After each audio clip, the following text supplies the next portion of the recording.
What's up, everybody? Welcome back to another episode of the Junkyard Dawgcast. I'm your host, Jordan Hill. Got Kipp Adams and Ben Wolk with me on this Tuesday afternoon.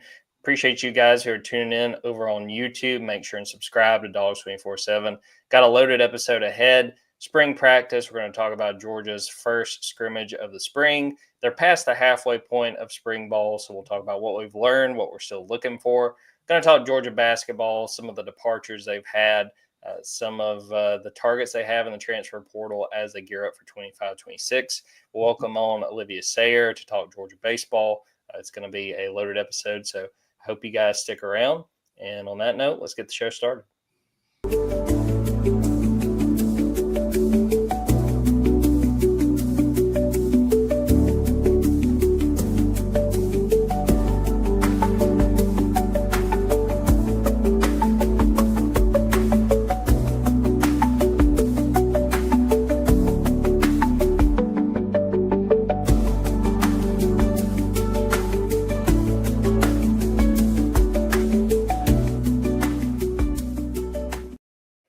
Welcome back, everybody, to another episode of the Junkyard Dawgcast. I'm your host, Jordan Hill. Got Kipp Adams and Ben Wolk with us on this Tuesday afternoon. A lot to get into on this episode of the Junkyard Dawgcast. We're going to talk about Georgia spring practice coming off of their first scrimmage of the spring. We're going to talk about sort of what we've learned from spring ball to this point. Georgia's now past the halfway point. We're going to talk about Georgia basketball. Some pretty notable departures in the last few days. Where things stand there, some of the targets that Georgia has as they get ready for 25-26. And we're going to close things out with Georgia baseball continuing to take care of business. But I feel like, guys, I got to address the elephant in the room to start this thing. If you're watching this on YouTube, well, one, I feel sorry for you because you'll see that I'm wearing a Dodgers hat.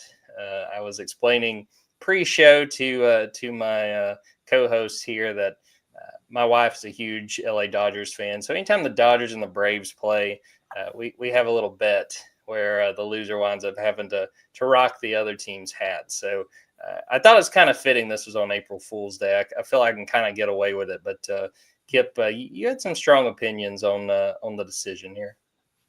It hurts. It's a stark reminder of how this season has gone for the Braves.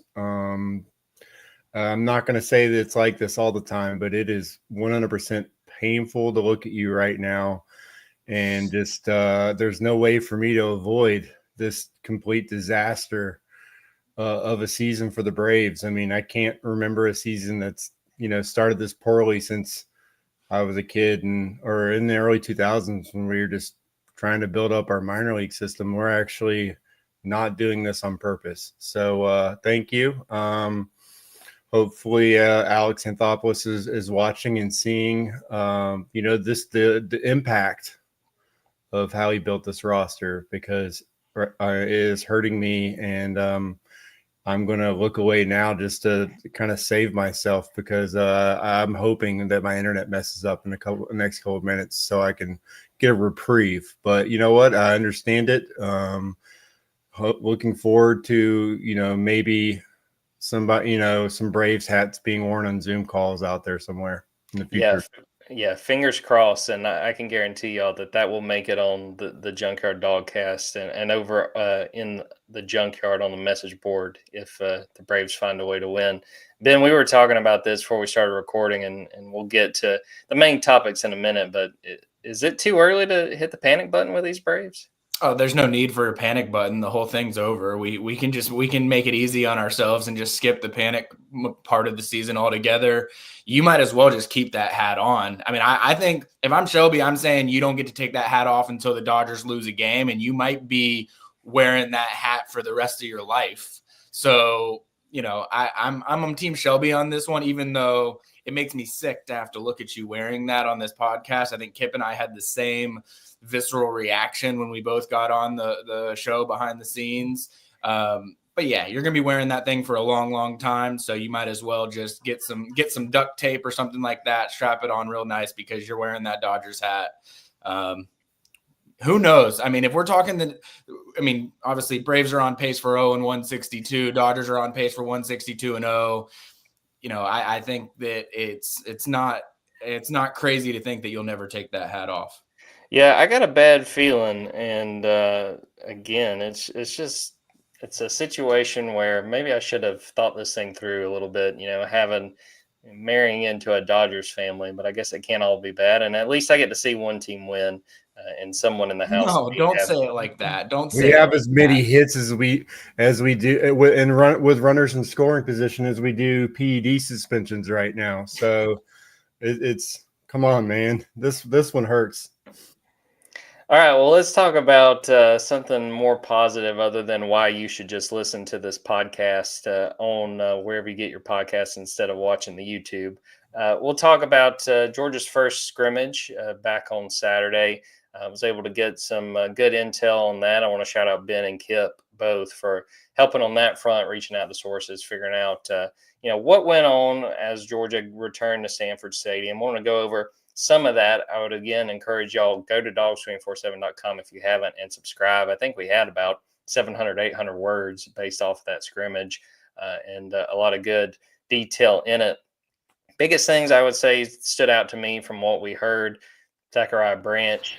Kind of fitting maybe that I'm wearing that LA hat, him coming over from USC, because I mean, he put on a show once again. I mean, I think if you listed maybe the 4 or 5 MVPs of the spring to this point, I think Zachariah Branch has to be on that list. He's been super impressive. Moved him around on the offense that day, and I think you'll see more of that once we get into the season. I think he's a very versatile weapon. Elsewhere, Bo Walker continues to back it up, continues to perform well. I think as it stands, considering Roger Robinson and Branson Robinson aren't able to do very much, I think Bo Walker might be your running back 2 right now because of how he played and what he showed as a true freshman. Other freshmen who stood out: Talon Taylor, Elias Williams, both had big catches in that scrimmage. Quintavious Johnson, a sophomore, who I actually wrote about on Tuesday, a guy that's got a big opportunity at outside linebacker, had an interception there. Elsewhere, competition at safety really seemed like 2 or 3 safeties stood out. Adrian Maddox, the UAB transfer, had several tackles for loss early in that scrimmage. Jaden Harris had some big plays. I believe that he forced a fumble on Nate Frazier at one point in the scrimmage. Zion Branch, I was told, had a couple of interceptions. He, just looking at Zion Branch, just super impressive.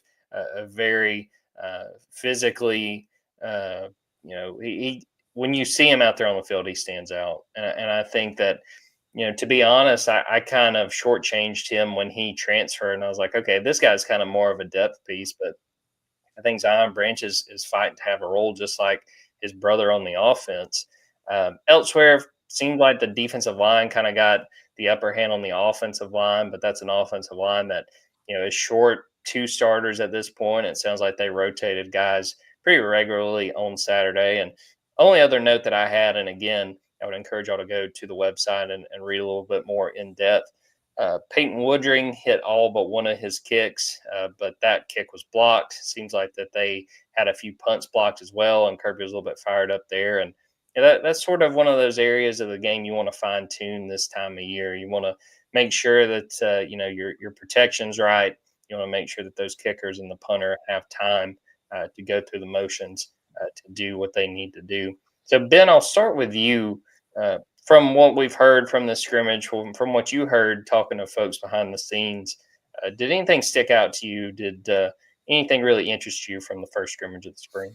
Well, I'll echo what you said about Zachariah Branch. Like, I don't think you can talk about this spring or really even the first scrimmage without mentioning what he's done. Like, from all accounts of people that I've talked to, he is as difficult of a wide receiver to defend as Georgia has this season. I don't think that should be a shock for anyone when you think about what his recruiting stature was, what he did early in his career at USC, and why Georgia prioritized him the way that they did in the transfer portal. He is an explosive, dynamic playmaker, and I think that, Georgia needs as much or more of that. And I'll say he wasn't the only one, to your point. I think most of the feedback we got, the defense won the day, especially early on in the scrimmage. I think the defense had a lot more success. And I don't think that that's really different from most of Georgia's first scrimmages of the spring. Like, defense tends to be a little bit further ahead at this point than the offense is. But I will say, I think there were some moments from offensive players. We mentioned Zachariah Branch, Lawson Lucky has a big play. Talon Taylor has a big play. CJ Wiley has a few catches. I mean, Bo Walker's name keeps getting mentioned over and over as a freshman running back that has a real possibility to break through in the rotation. Chauncey Bowens is a name that I feel like gets slept on because there is so much conversation around Nate Frazier. And then whenever there's new faces, people gravitate towards the new faces. But Chauncey Bowens is a name that keeps coming up for me as well as someone that just steadily is doing what Georgia asks him to do. And whether that be in the screen game, he's probably the best pass catcher of all of Georgia's running backs that they have right now. And I think that they're going to get him involved in that respect. And then I got to bring up Lawson Lucky as well, because that was another guy who had a big play in the passing game as well. And so, yes, are people going to push the alarm when they hear offense maybe was a little bit behind the defense coming off of the season that Georgia just had where there was a dip offensively? And you mentioned their defensive line beats the offensive line. And I already know what the people that already have preconceived notions about the offensive line, the offensive line coach, how they're going to react to hearing something like that. Way too early to be pushing any kind of alarm or panic button on that front. But, I think that there are playmakers on this offense that are different and more dynamic and more reliable than what Georgia had a year ago. And so I think that is certainly a sign for optimism. I think for me, if I'm looking at any position group on this team, what is the question mark that I have, or what am I most intrigued by how it plays out? It's the safety position. And you mentioned Zion Branch has a couple of interceptions. We've mentioned the incoming transfers, Adrian Maddox, Jaden Harris are sort of, I think of them almost on opposite sides of the spectrum, where Adrian Maddox, 6'2", 200 pounds, has all the physical tools, has done it at the lower level. Then you've got a guy in Jaden Harris who has as much experience as just about anybody in Georgia's defensive back room, playing at the P4 level, maybe isn't the elite athleticism type, but has a lot of reps in big time football games. And so I'm interested to see how it plays out with those three transfers. But then there's also Ja'Cory Thomas and Janelle Aguero, guys that have been around and they're more comfortable in Georgia's system. That's the position group. Who lines up next to KJ Bolden? And just, snap one isn't necessarily the end all be all. This is the answer of who is going to be the primary safety next to KJ Bolden. But I think that it's people even within the building are asked, like, that's the fascinating conversation that's going on right now, is how does that play out at safety? You had so much comfort in Dan Jackson and Malachi Starks. You don't have that anymore. The fact that we talked with KJ Bolden about this a few weeks ago, the fact that he's the veteran presence in that room, and the fact that he's the guy that they're trotting out to the podium to talk on behalf of the defensive backs, I mean, it tells you how young the room is. It also tells you what Georgia is going to be asking of KJ Bolden from a leadership standpoint. I think you mentioned that in your scrimmage notebook as well. Like, Kirby was getting on to KJ Bolden during that scrimmage, and I don't think it's a case of KJ's not doing what he's asked to do. KJ's almost always doing what he's being asked to do. But there is an onus on KJ Bolden this season that is not often asked of second-year defensive backs and especially safeties in Kirby Smart's system. And so how all of that plays out is really going to be fascinating to me. And then, there's been I even brought it up before the spring. What's something that I'm intrigued by is how much of a quarterback battle is there really going to be between Gunnar Stockton and everyone behind him. And from everything that I've heard, I don't really think that there is going to be much of a quarterback battle. To my knowledge, Kirby Smart has not said Gunnar Stockton is the starter yet. Maybe you get him tonight, Jordan? We do. Maybe you just ask him point blank, is Gunnar Stockton the starting quarterback? Because it's one of those things where it's like, we all know it. And I feel like everyone keeps on our board keeps asking about Ryan Puglisi and who's pushing Gunnar or what that may be. But everything that I'm hearing, Gunnar Stockton just has a grasp of this offense that nobody else is even close to touching, that there really isn't a conversation about who the starting quarterback is going to be. And I'd love for Kirby Smart to just, in that discussion. But it sounds like, once Gunnar got some of those first 2 or 3 possession, nerves or whatever it might have been out of the way, it felt like he really came into his own during that scrimmage as well. I think we even saw it at Georgia Football, put it out in their post-scrimmage video. He had a read option keeper that he ran for about a 15-yard touchdown. Like, he just understands the offense. And whether Kirby Smart says it tonight when Jordan asks him point blank or not, Gunnar Stockton is the starting quarterback for Georgia, and by all accounts, that has pretty much cleared itself up. Yeah, and I wanted to bring up, I believe it was Roddy Nabulsi who asked it last week for Rivals, basically the state of the quarterback competition. And Kirby said, quote, yeah, both those guys are doing a great job. I'm really pleased with where both of them are at. Ryan's taking some reps with the ones. Gunnar continues to grow and get better. I think both those guys are doing a great job. So not a real surprise, which it wasn't exactly a direct question, but he'll probably say something similar when I ask him tonight, as I am definitely going to do. Wanted to mention too, because you hit on this too, Ben, how the quarterbacks played. Was told Gunnar had an early interception, but it seemed like that was like off a deflection, and he bounced back well and played well. From there, Ryan Puglisi had a couple of interceptions. I think one was off a deflection. So that was something of note. Defensive line, Elijah Griffin, I was told, flashed again. And, he's a guy I think that's going to be a factor before too long. Before I throw it to Kipp, I did want to answer a question from It's BLST on YouTube about Noah Thomas and Colby Young. Didn't really hear anything about Colby Young out of this scrimmage, but he's a guy that I think has had a great spring based on everything we've been told.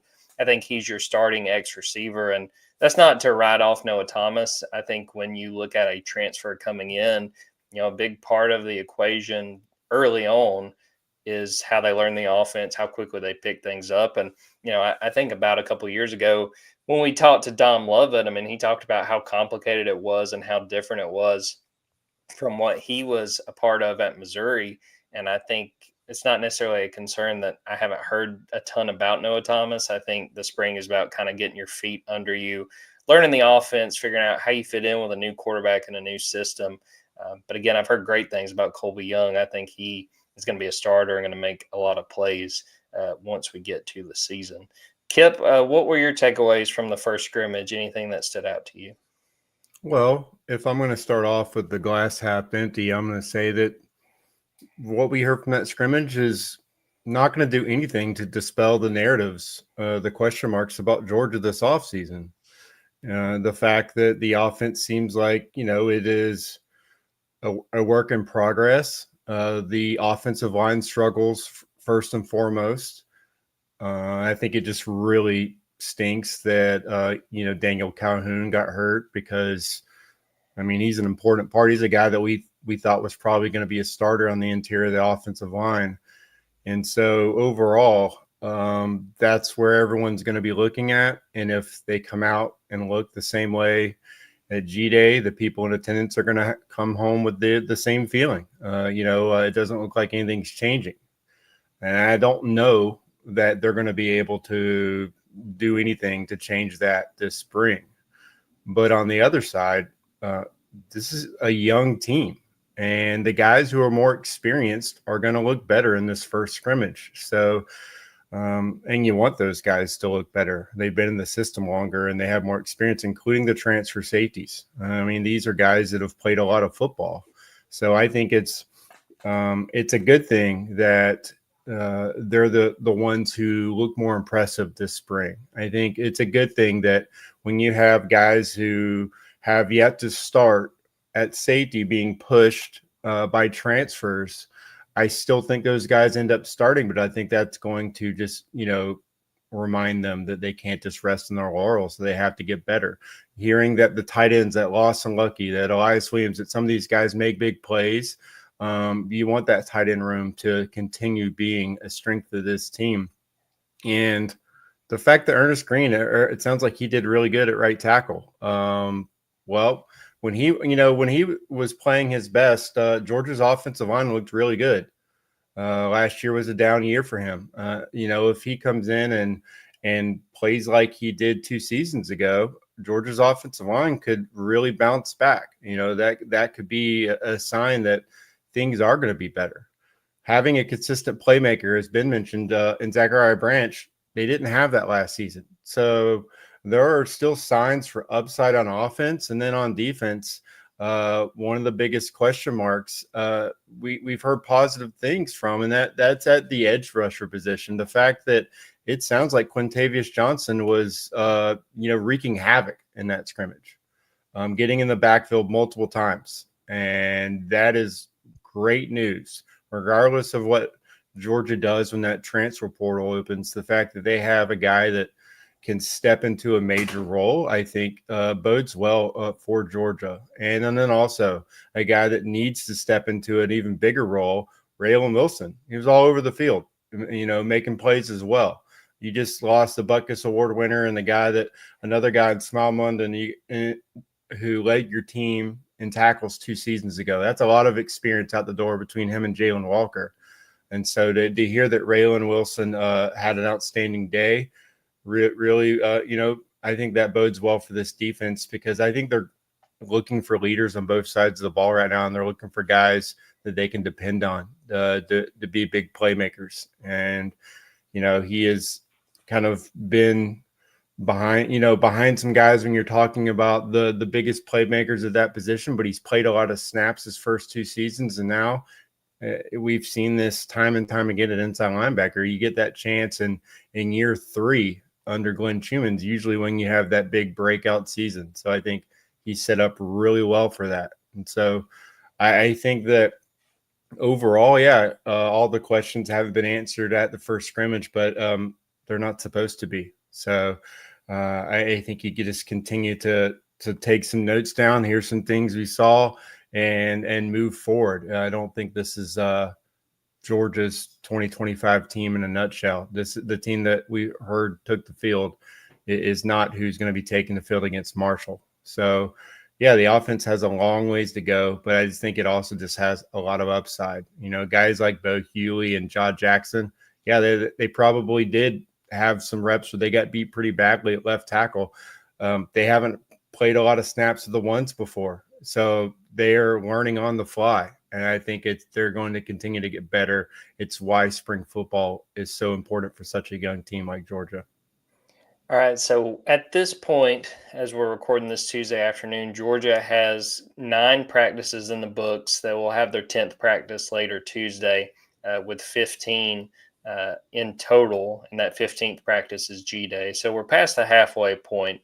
And I want to kind of let you guys talk about what you feel like you've learned to this point. And I'll start so you guys can kind of think about your answer. There's a couple things to me. One, Ben hit on the biggest thing. I mean, Gunnar Stockton's going to be your quarterback, which I don't think is a shock. He has significantly more experience in this offense than Ryan Puglisi. But to sort of piggyback off of that point, I think that the skill makers, the skill players around him, the playmakers around him, I think are significantly better than what Georgia had in 2024. I think the receivers are very explosive. I think that they've got real depth at running back. The tight end room, there's several positions on this team where I just could point to and say, all right, how are you going to get the snaps? Like, how are you going to get all the guys who are capable of playing on the field? Because I think, you've got, with tight end, Oscar Delp, Lawson Lucky, Jaden Riddell, you got the 2 freshmen who I think both,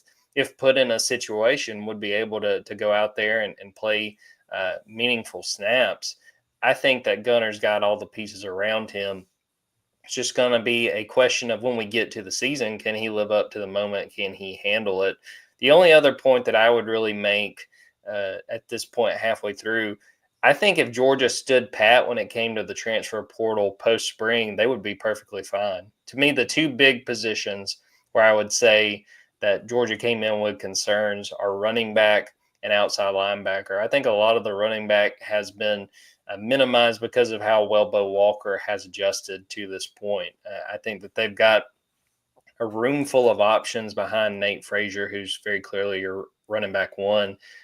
But, not having Roderick Robinson and Branson Robinson really doing much in spring, but understanding that you should have those guys back once we're talking about the fall. And then you've got Bo Walker who breaks out. You've got Cash Jones who you can rely on as a third down back. I mean, you got Chauncey Bowens, you got Dwight Phillips Jr., who Ben had some good notes in that notebook about what he was showing in that scrimmage.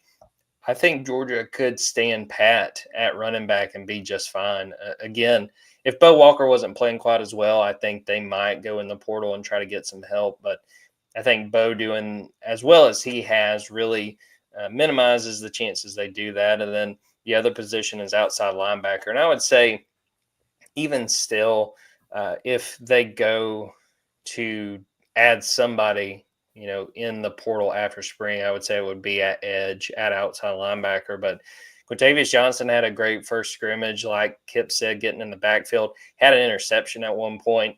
I asked Kirby about Quintavious last week, and he said he's making good progress. He's just not where he needs to be right now. And he said that's not necessarily his fault. He said he's been here, a year and 2 months, 3 months, whatever it is. And he said, he's not at the level of like a Chaz or like a Z's or Nolan. And that's not necessarily Q's fault, but it is a challenge when you're going to have to rely on a guy that, for the most part, was playing on special teams last year. So I still think that they would be all right if they stood pat. But outside linebacker would be the position I would watch if they go into the portal. But I think there's been enough signs of progress that Georgia could get by with what they've got, and feeling good about running back and feeling good about outside linebacker. All right, Kipp, what do you feel like you've learned to this point in spring about these Bulldogs? Well, I don't think really anyone said anything this spring about Dalen Everett. And that's such a great thing, because a year ago, or, for a lot of the season, it was, he was kind of getting the ire of a lot of fans, like, is this guy worthy of being a starter? And keeping that same mindset, Daniel Harris, a lot of critics last season, he got, thrown in for Julian Humphrey, and very up and down performance last season. I think that so far this spring, the word that we've been getting is that, he's increased his physicality. He's gotten stronger out there, and it shows. So everyone has kind of anointed, the second year players is, stepping right in, and DeMello Jones and Ellis Robinson are going to play a lot of football. They're getting a lot of reps, and I think that may have also helped to bring out the best in Daniel Harris. So I think right now, looking at, cornerback play as being, inconsistent last season, one thing I've heard is that, the cornerback play this spring has been strong. And I think that if Georgia is going through some growing pains at edge rusher and asking their cornerbacks to be out there a little bit longer in some games, the fact that you have Dalen Everett and Daniel Harris really putting out strong practices this spring, and having really talented second-year players and DeMello and Ellis out there, Georgia has maybe a really, really strong position room at cornerback.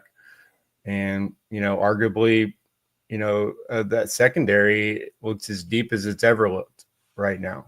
So I just think right now that really seems to be a strength for me so far this spring, when the pass defense, the coverage last season left a lot to be desired compared to what we'd seen in previous seasons.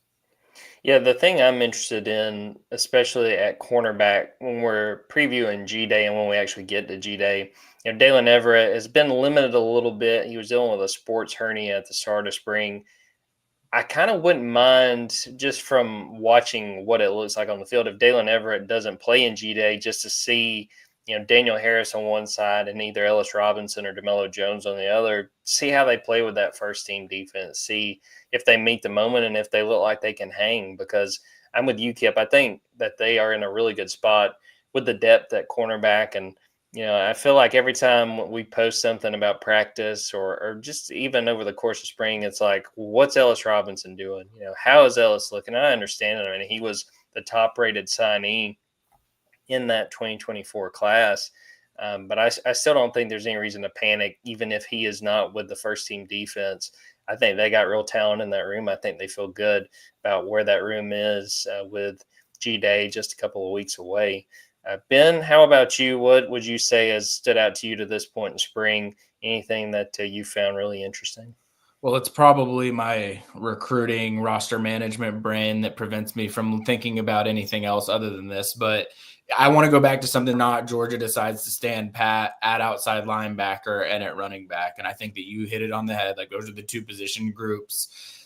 And there's probably a case to be made for backup quarterback as well if they felt like there was an option there too. But running back and outside linebacker are the two position groups where I've been wanting to see how guys develop this spring, and just from a depth standpoint, how comfortable Georgia felt at certain position groups. And I mean, I can still, even, April 1, I could still see it going either way. And we're only a couple weeks away from that portal window opening back up. And so how comfortable is Georgia at outside linebacker? You mentioned Quintavious Johnson, someone that we as a show and as that Dawgs 24/7 have been high on Quintavious Johnson since he got to Georgia. And that we've said time and time again, he's not your typical 3-star. The developmental tag gets thrown on Quintavious Johnson a lot. That was not who Quintavious Johnson ever was. Like, he came in physically more ready than a lot of outside linebackers that Georgia signs. And so it doesn't surprise me to see him emerging, but he doesn't have a lot of snaps. And how confident is Georgia in an outside linebacker room that has Quintavious Johnson as your main guy and then a bunch of younger guys that have basically not played at all? I wonder there. Like, I wondered, even as well as Quintavious Johnson has played, what does Georgia want to do there? And then the other thing is, what options are available? That's the thing when it comes to the portal. Like, Georgia's never just going to take an outside linebacker for the sake of taking it. Like, it has to be the right guy at the right value that they feel like is a good fit and is actually going to produce and have a role on this team. And so we don't exactly know yet what the options available are even going to be if that becomes the case. And then at running back, I think you nailed it. Like, Nate Frazier's the guy. He's a sophomore. The fact that he has never gone through a spring practice and this is his first spring practice and he's the guy at running back probably concerns some people in that building, just especially given, Nate's been fantastic and he is as energized of a football player as Georgia has on this roster, but he's had some ball security concerns. He's had some, hands concerns in the passing game. Is Georgia confident with the guys behind him who don't have a lot of snaps? Chauncey Bowens, I've mentioned him. We've mentioned Bo Walker a lot.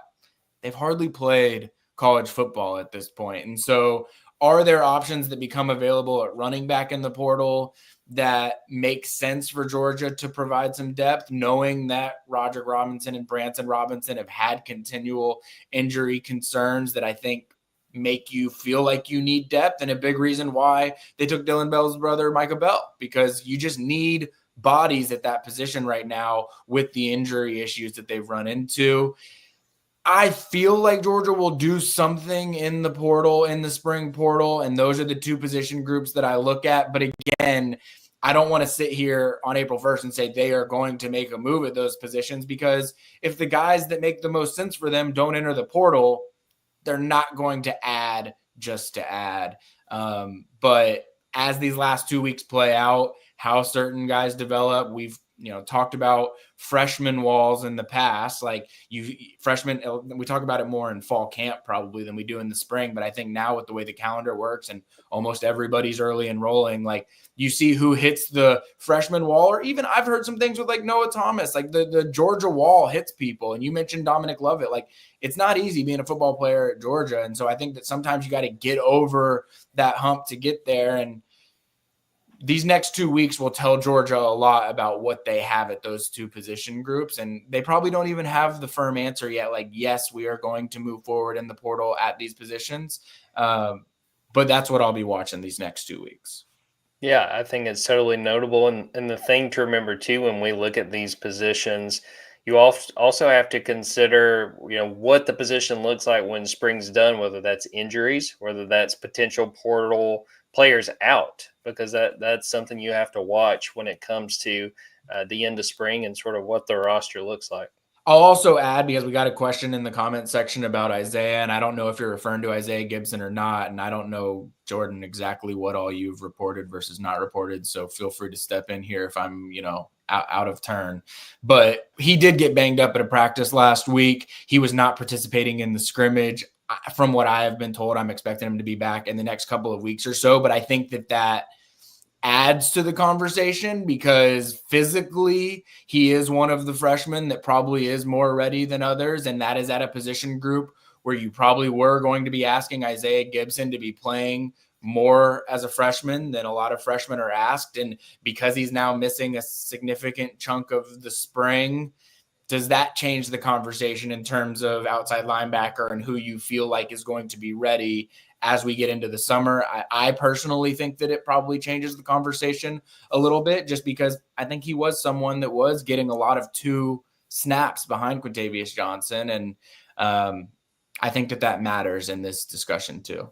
Yeah, for sure. I think that's something to keep in mind for sure in the weeks to come. All right, we are going to take a quick break. Before we do that, I want to plug again, we still got a 50% off sale going on at Dawgs 24/7.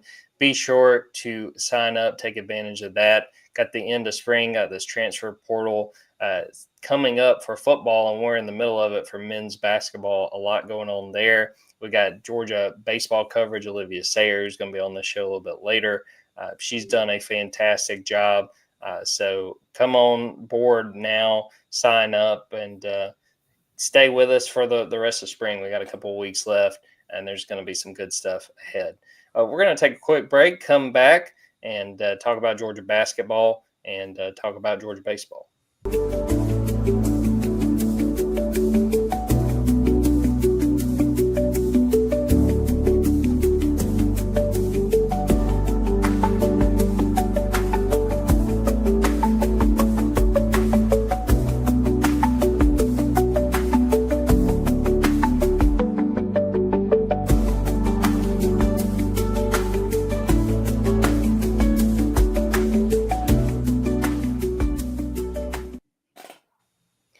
All right, guys, Georgia basketball talk. We'll get into the Georgia men's basketball minute. That is probably going to be several minutes because of what has happened over the last week. There's been a few portal departures for the Bulldogs, starting with Silas Emery Jr., definitely the most significant to this point, announcing he's going in the portal. One of those that when the season ended, you kind of wanted to keep an eye on because of how he played down the stretch. Also, because there were rumors after his freshman year that he may decide to move on. But huge loss there, 13.5 points per game. He was the second leading scorer behind Asa Newell. But since Silas's decision, a couple other players entered the portal or announced they were entering the portal. On Monday, guard Deshane Montgomery and forward RJ Godfrey. RJ, a Clemson transfer, and a UGA legacy, who was a full-time starter for the Bulldogs this past season. So I'll set you up first, Ben. What do you think of what Georgia has lost to this point? How concerned are you just based on this portal news?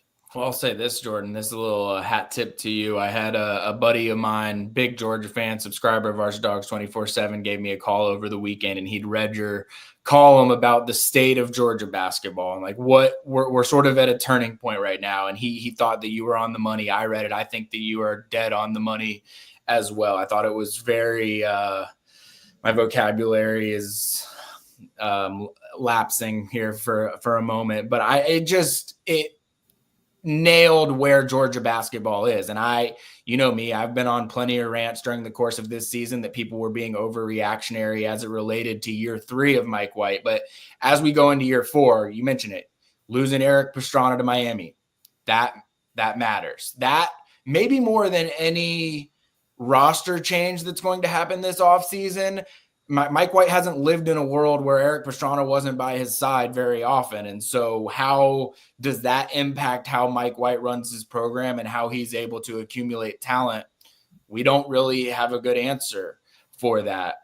You know, you mentioned Silas Emery, and that was really the focus of what you were writing about. But since then, Deshane Montgomery, I don't think anyone's going to lose a ton of sleep over that departure. RJ Godfrey, probably split opinions on that one as well. But the Silas Emery and Eric Pastrana departures, it is setting Mike White up in year 4 for this is a show me year for Mike White. Like, this is a prove that you can deal with roster turnover, deal with staff turnover, piggyback, likely losing an NBA player to the draft. Like, how do you respond to being a 9 seed and then having some of that adversity hit you and still find a way to put together a tournament roster? We're going to learn this offseason and going into next year whether there is a future for Mike White at Georgia or not. And that might sound harsh, but I think that everybody in that building understands that that's where the program is at. This is a turning point. This is going to be a moment where we figure out whether Mike White is going to be Georgia's basketball coach for a long time, or whether there might be, some second guessing of what the future looks like. And I'll say this on the Silas Demery side of things, just because I haven't had a chance to talk about it a whole lot. Like you all know, I've been a supporter of Silas Demery. I'm very high on his game, even when he was catching a lot of criticism throughout his, less so during his freshman year. Really, it was more during the early stages of his sophomore year where I felt like he was catching more of his flack from the Georgia fan base.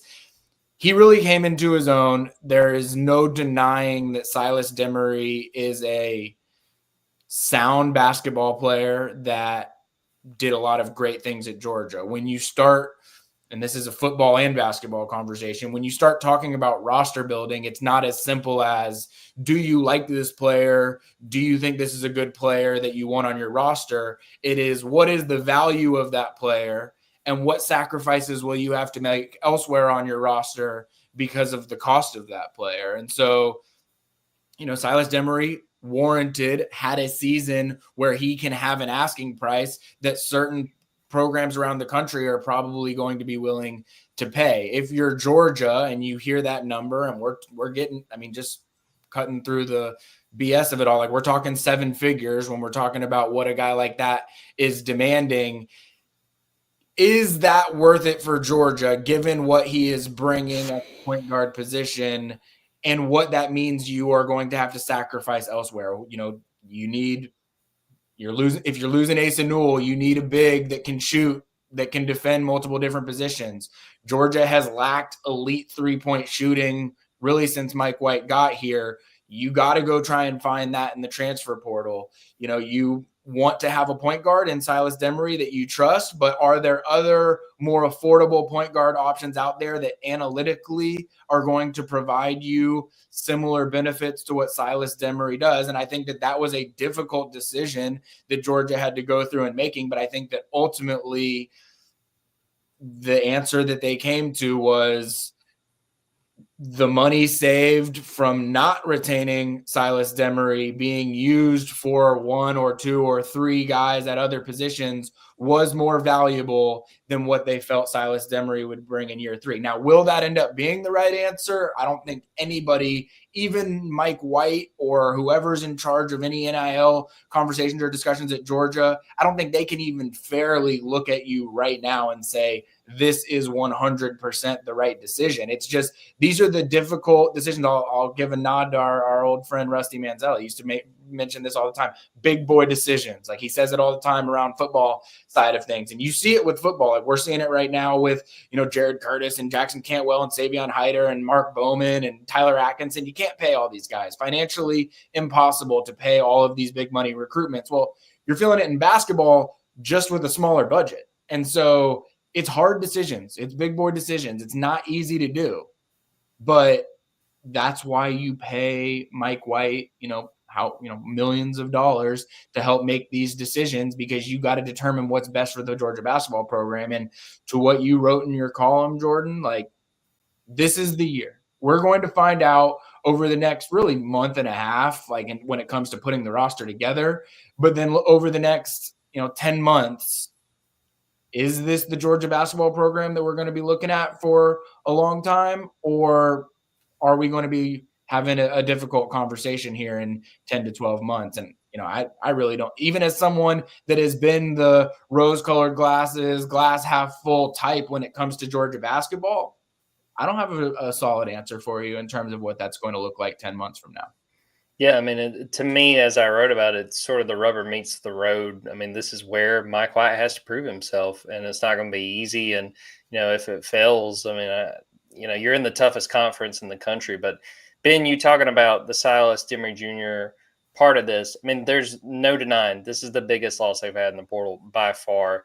Deshaun Montgomery is just not an SEC caliber guard. He flashed in non-conference play. I think he's a guy that you look at one of those mid-majors. Someone on our board made this point. It's like he needed to be somewhere higher than Mount St. Mary's, but he's not an SEC caliber player. So finding that spot, I think he can be a very good college basketball player. He's just not an SEC guard. RJ Godfrey, just not exactly what they needed down low. Got into foul trouble, felt like, over and over again. I want to say it was his last 4 games. He scored a total of 11 points, and that's just not going to cut it, especially, the majority of those games we're talking about big games for Georgia. He didn't score at all against South Carolina, which was a big road game late in the year. And to me, it's kind of fitting that we started this podcast talking about baseball, because talking about the Silas piece of this, I just think of Moneyball. Like, you have to replace him in the aggregate. You got to get 2 or 3 guys to fill what he gave you in terms of scoring, in terms of assists, what he did. A great defender too. I think, sometimes we lose sight of that just because we get caught up in statistics. But Silas was a fantastic defender for most of his sophomore year. So you have to be very strategic in who you go out there, who you target, what you're looking for.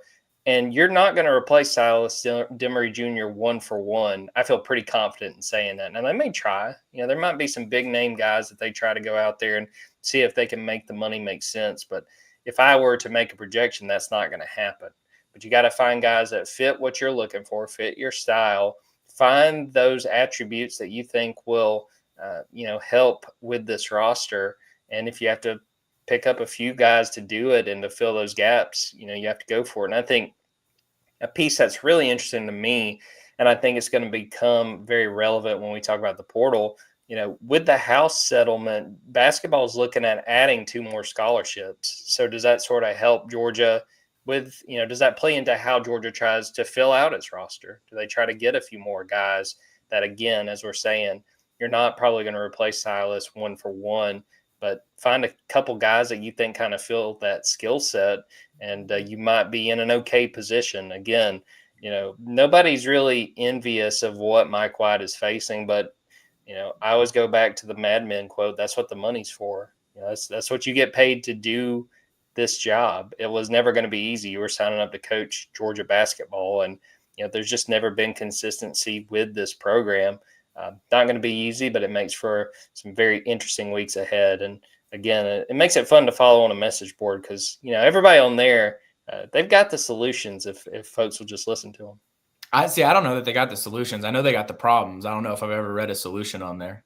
That's a fair enough point. I did want to throw out some names that we've heard to this point. Again, I still think it's pretty early, and no one I think has really stood out as like they are locked on with this guy. But some local guys, some guys who make sense along the way. Guys I've heard about: Cal guard Jeremiah Wilkinson. He is from the state of Georgia. He's a really talented guy. I think he was the ACC 6th Man of the Year. I really like his potential. Some buzz about Providence guard Jaden Pierre. I think Georgia would have scouted for him a couple of years ago when they played Providence. Pierre actually missed that game. It was a game that the Friars won. He is a guy to keep an eye on, and wanted to mention another name. I want to make sure I got it right before I started talking, but there is a forward from BYU, Cannon Catchings, that is from Overtime Elite, and you think about how well Georgia has recruited from Overtime Elite in Atlanta.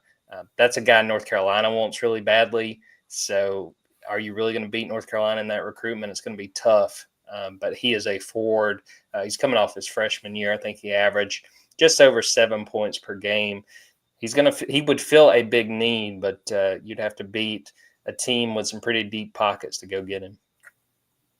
Kipp, what do you think of where basketball is right now and what they're trying to do, and just how important this offseason is for Mike White and company? I mean, I'll start off, but I'll 100% disagree with you that they have to build Silas Demery in the aggregate. Last I checked, it probably wasn't pennies to get Ace Newell to come to Georgia. I get he had a brother that it was an outstanding, bittersweet moment of them being able to play on the court together at the end of that tournament game. But I mean, there should be some money coming free within Georgia's, portal budget right now.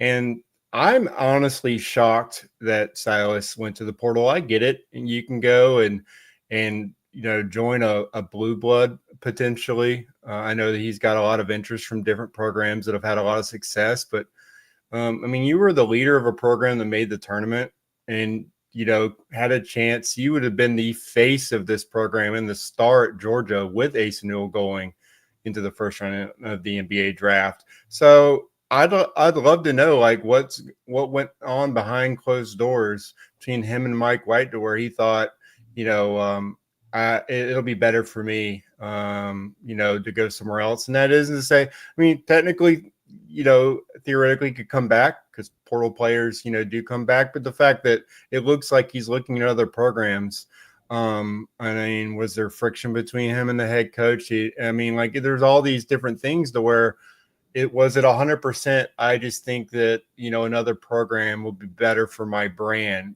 than a Georgia program that is on the way up. It should be like Mike White has the ability to sell 15 wins at the Steg. I mean, fans were lined up outside. They responded to this team winning by showing up to these games and having a presence. I mean, there is more to sell with this Georgia program than there ever has been really before. I mean, I know that Mark Fox, he was averaging 13, 14 wins at home, I think, or doing a good job there. But I watched that program. Never did I think that, they were going to take that next step, and they didn't have guys like Ace Newell going into their program. So there are so many players from the state of Georgia that went to high school in the state of Georgia scattered across college basketball right now that I think that given the success of this team, there's no reason why Mike White shouldn't be able to build a better roster now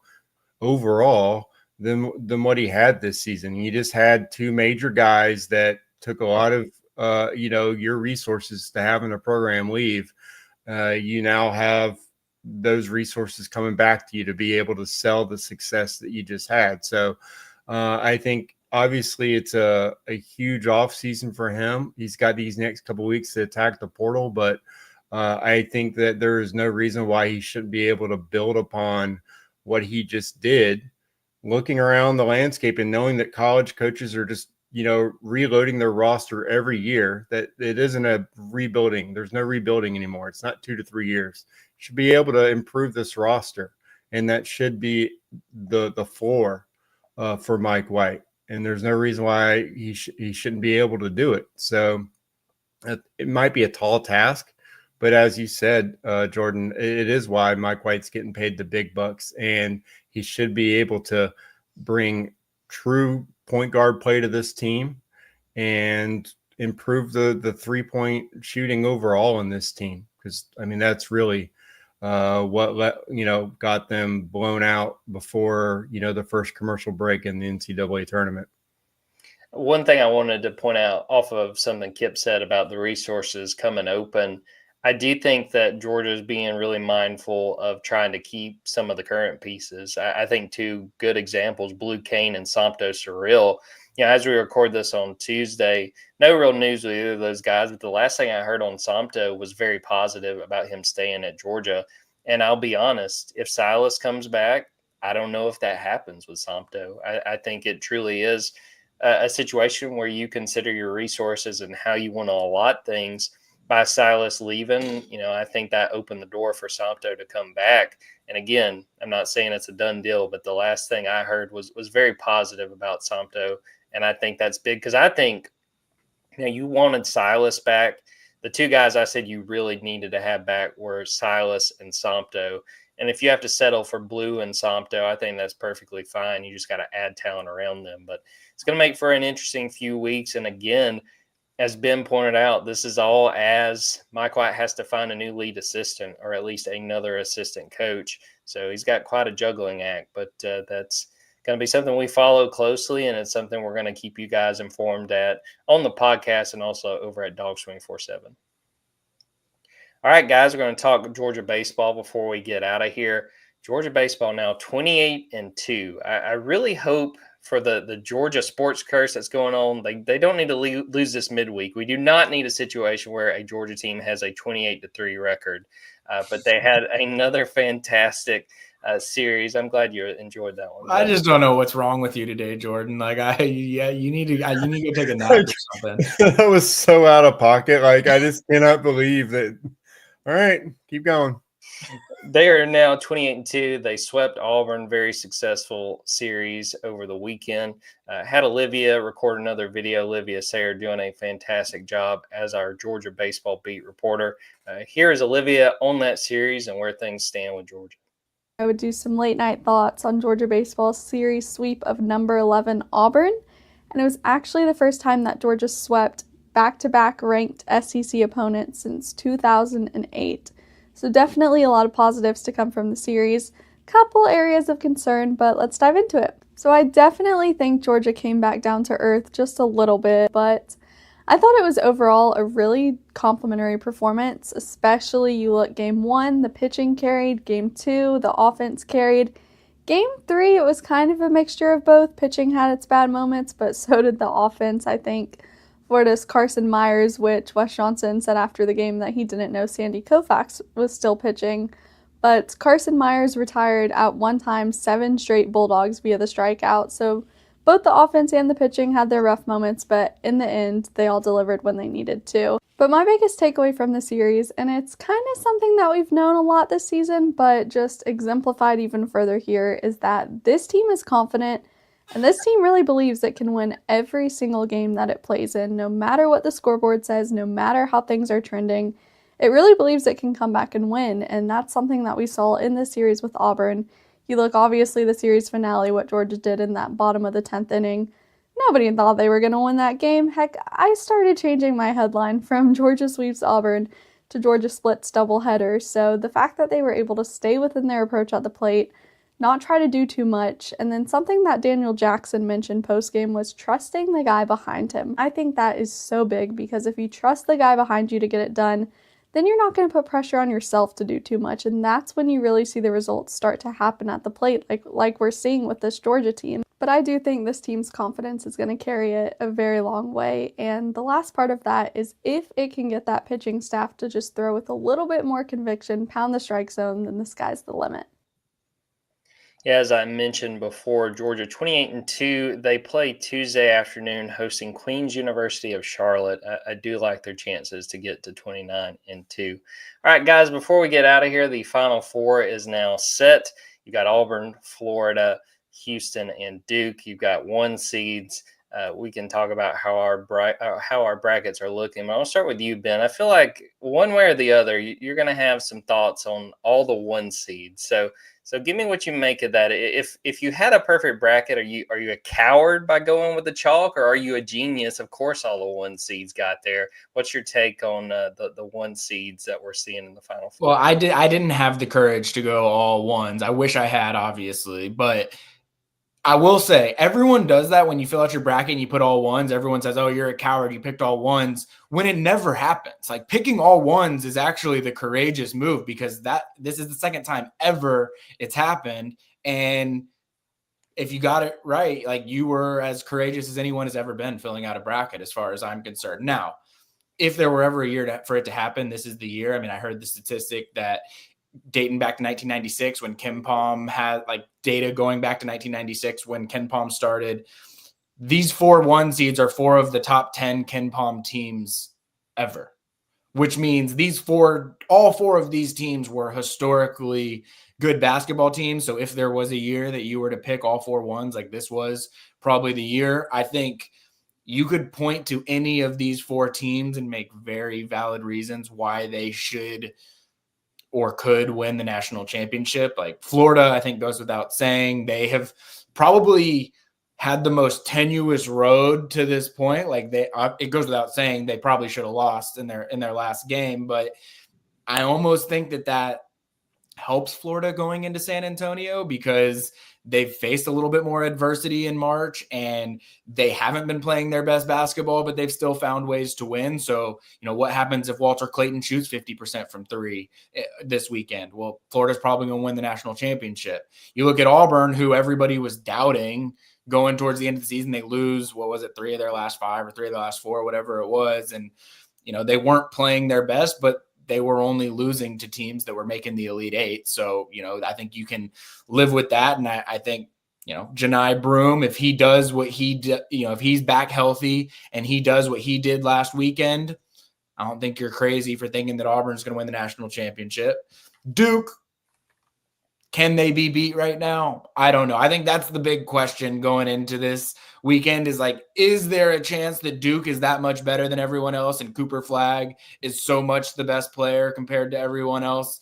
And, we don't know a ton about John Shire as a coach, but if he wins this weekend, is he one of the 3 best coaches in college basketball already, despite his college coaching career really just starting?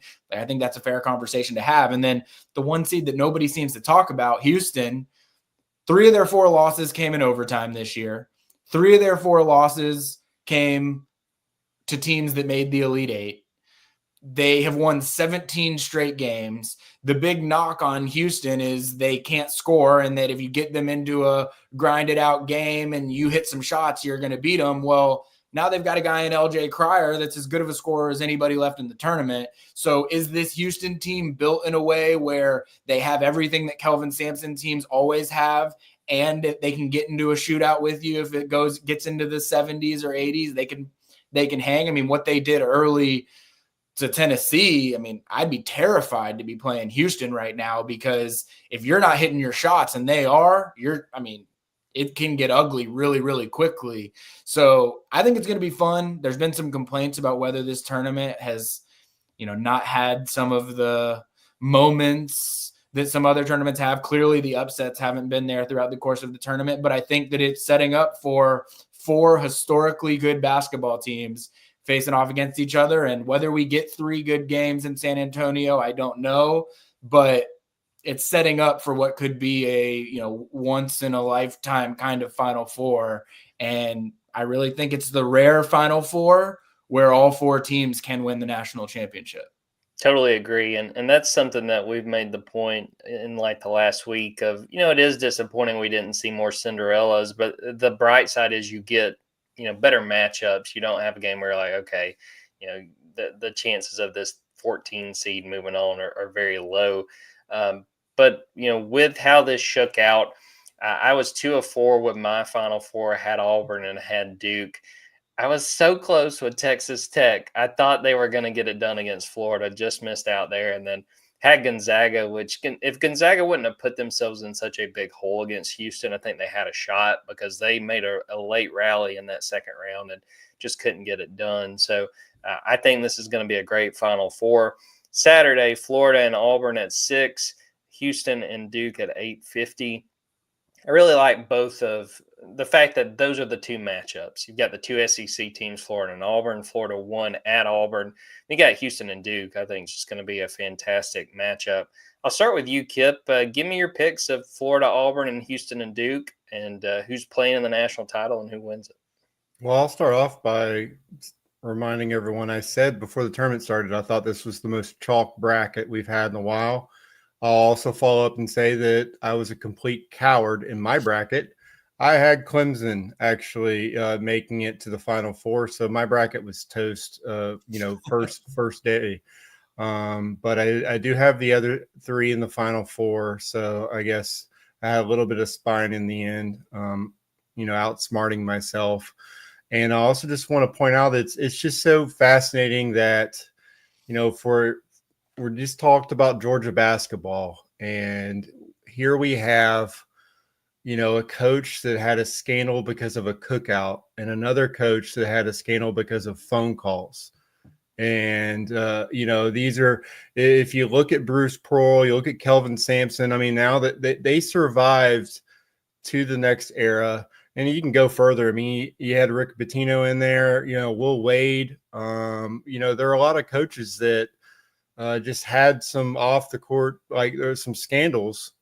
And, Jim Herrick did not survive that. He did not make it to the next era. But I think it is a fascinating matchup. Auburn is a team that I think has been able to impose their will on everyone. And I just didn't even notice it until over the weekend. Their starting five is actually older than the Hawks starting five right now. So their starting five averages, they're like over 23 years old, and the Hawks is like 22.6. So, being able to have the last remnants of that extra year of COVID helped a lot of these teams. And I think that they are as, physically imposing as any team. I mean, they went up against a Michigan team that had multiple 7-footers, Michigan State as well. Like they, even with Broom going out with that elbow injury that looked horrible. It looked like he had two horrible injuries at the same time, but then just came back a couple minutes later. They were able to. I think we lost Kipp there. Ben, you still? I didn't know if that was me or if that was Kipp, but I'm disappointed because I think he's in a groove right now. He's probably still talking to himself in his room right now. It's quite a shame, but while we wait on Kipp to come back, tell me what you have for the Final Four, and let me know how you see this thing playing out. Well, my bracket, I had Duke over Florida in my bracket, so I'm not going to change course on that. I think that I realized that Auburn's resume was out of this world throughout the season, and they fully earned being the number one overall seed. And you know how I feel about Bruce Pearl. And I know that our he's as good of a coach in any sport as exists. And I firmly believe that. And I will back Bruce Pearl until the end of time. I think the two best teams all season long have been Duke and Florida. And I think that Florida somehow for half the season swept under the radar of how good of a basketball team that they really were. To what I said earlier, I think that the fact that they stumbled a little bit against Texas Tech and against UConn, I think it's going to give them a little bit of an edge against Auburn, who credit to Auburn for how dominant they've been throughout the course of this tournament when people were questioning them coming in. But I think that grit is going to help Florida when things get tough on Saturday. So I'm going with both of the favorites in the Final Four games. I've got Duke over Houston. I've got Florida over Auburn, and I'm going to stick with what I did at the beginning of the tournament, Duke over Florida, winning the national championship. If Florida wins, it will not surprise me in the slightest. I think that there is a strong case to be made that they had won arguably the best resume in college basketball. I mean, heck, if it wasn't for them losing to Georgia, I think Florida would have been the number one overall seed. And so, I think Cooper Flagg's that good. I think John Shire's that good. I think that this Duke team is that good that I cannot get myself to pick someone to beat Duke at this point in time, even though I think all three teams are good enough to do it. I just think that highly of Duke. So I'm sticking with Duke over Florida, which was my pre-bracket or my pre-tournament selection. But I know this is going to be a cop-out. This truly is a Final Four. Any result would not totally shock me. I think it's going to be entertaining for sure. Kipp, sorry we lost you there for a minute. That was a pretty smooth April Fool's Day joke you got there. Just start talking and then immediately pop off. But no, pick back up and let us know who you're picking in the Final Four. I made my best points off the air. It's clear, but I usually do. I think Auburn's their lack of shooting. They've been a cold team from the free throw line, from 3-point range. I think that's going to cost them in the end. And I think Florida makes it to the national championship. This Duke team seems like a machine. You got the number one overall pick on your roster, but I just think, the numbers, the metrics say this is one of the most dominating teams we've seen. But for me, this is where legends are born. You still got to finish the drill, and I think this Walter Clayton's going to continue. He is. Really performed well in the brightest moments. I think that's going to, help them get to the national championship and push Duke to the brink. And so I really do think in the end, that's going to be the difference. I got Florida winning, and I do need to shout out. I think Kelvin Sampson, the defense they had, that dominating performance over Tennessee in the first half was one of the best halves of basketball you can actually play, and I think that probably will test Duke a lot. But I think in the end, their roster and their talent will probably help them push away in the second half. I think this is going to be one that really tests Florida and Duke in the national championships to their breaking point. And so that's just where we're going to have. It's going to be a legacy game. And I do think that Walter Clayton will join the greats. We've seen some big time playmakers down there. Joakim Noah, Mike Miller, Al Horford. I think that he kind of joins them as being a guy that brings home another trophy to Florida in the end. I am going to stick with my pre-tournament picks, which I had Auburn and Duke advancing to the championship. I mean, Auburn's going to have their hands full against Florida. It's a Florida team that won in Neville Arena during the season, but I'm going to stick with Auburn's defense. I thought they played great against Michigan State. Dylan Cardwell is playing phenomenal basketball on that end. I think that he's a guy, I think this is his 6th year at Auburn, and he has really come into his own this season. So I'm going to stick with that, even though I can very much see Florida winning that game. Florida's a 2.5-point favorite. But going there and Duke, I think Duke and Houston, that just feels like a 40-minute fight. I think that's going to be a great game. But sticking with Duke and Auburn going to the national title game, and I have Duke winning it. I think that this weekend and Monday night, I think we're going to be treated to 3 fantastic games. And I'm sure I speak for all 3 of us when I say that super excited to sit down and watch it. I will say, I can't remember which one of the 2 of you is bringing this up, but I feel like if this tournament has taught us anything, there is a power of forgiveness in college basketball. When you think of sanctions that Bruce Pearl and Kelvin Sampson have dealt with. I don't need to get into the dirty details of the Todd Golden situation from the beginning of the season. Kipp mentioned Rick Pitino and Will Wade. John Calipari's had his fair share of issues, and he makes it, a impressive run for Arkansas. Chris Beard, I'm not saying that you got to be a sleazy guy to be good in college basketball, but it certainly looks like, the teams that have been willing to look for good basketball coaches over some of the off-court or even sometimes on-court things that they've dealt with, their teams made really deep runs in college basketball. And so I'm not saying that if I'm an AD, that's the way to go, but I'm just saying, sometimes the ADs that were willing to overlook certain things for coaches that are proven winners, I think their teams won this March. And I'll say, to piggyback off of that, Texas Athletic Director Chris Del Conte is hoping that shapes up with Sean Miller, who they just hired from Xavier, who had his whole deal at Arizona. So I think there's something to that. Well, we're going to get ready to wrap up this episode. Before we do that, Ben, we are going to record a Stay Wolk UGA recruiting show on Thursday night. Give us a little preview. What should we be on the lookout for Thursday night? Well, we will have an interview with a Georgia commit. I'm not going to say which one yet, but there's only so many, and a few of them we've already had on. So you can probably do some deductive reasoning to try and figure out which one it's going to be.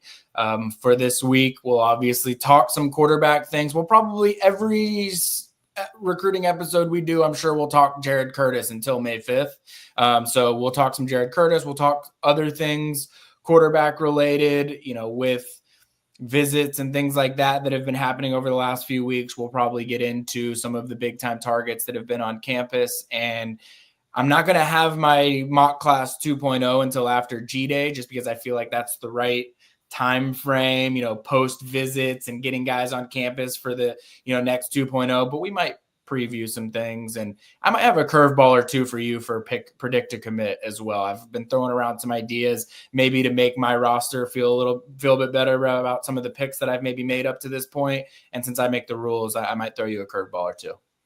Always got to stay on your toes around Ben Wolk. If I've learned anything this last, 2 years, that is something I know and definitely take to heart. Well, we will end the show right there. I appreciate Kipp and Ben for popping on. Thanks everyone who watched this live, everyone who's watching or listening to it after the fact. Be sure and subscribe to Dawgs247.com. Like I mentioned earlier, 50% off sale still going on.